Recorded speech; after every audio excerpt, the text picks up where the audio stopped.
আসসালামু আলাইকুম।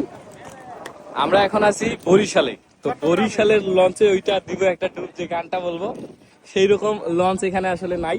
সাথে আছে স্বপন, সব সময়ের জন্য সফর সঙ্গী, এবং পায়েল। আপনারা দেখতে পাচ্ছেন সব সময়ের জন্য আমার সফর সঙ্গী। এবারে নতুন সফর সঙ্গী, আগে ছিল, এখন আবার নতুন করে হয়েছে যুক্ত পাশা। আর আমি তো আছি, আমি ছাড়া কি ট্যুর হয় ভাই? এই জন্য আমরা এখন চলে এসেছি বরিশালের লঞ্চ ঘাটে। তো সরি, লঞ্চ ঘাট না, এটা হচ্ছে ট্রলার ঘাট। আপনারা দেখতে পাচ্ছেন যে কত সুন্দর করে হচ্ছে মানুষ ট্রলার ইউজ করতেছে, আর আমরা এই পরিবেশটাকে উপভোগ করতেছি। এটা এত বড়, যেটা হচ্ছে বলে শেষ করা যাচ্ছে না। আর এই যে দূরে দেখতে পাচ্ছেন যে পাহাড়, আমরা কিন্তু সেই পাহাড়ে যাব। ঠিক আছে, বরিশালে যে পাহাড় আছে এটা কিন্তু আপনারা জানেন না। আমরা কাঞ্চনজঙ্ঘা কাঞ্চনজঙ্ঘা এটা দেখা যায়। উত্তরবঙ্গের কাঞ্চনজঙ্ঘা বললো, বরিশালে এসে আপনারা দেখতে পারবেন। তো তাড়াতাড়ি বরিশালে চলে আসেন, তাই না মামু? হ্যাঁ, আমরা টিকিট কাটছি।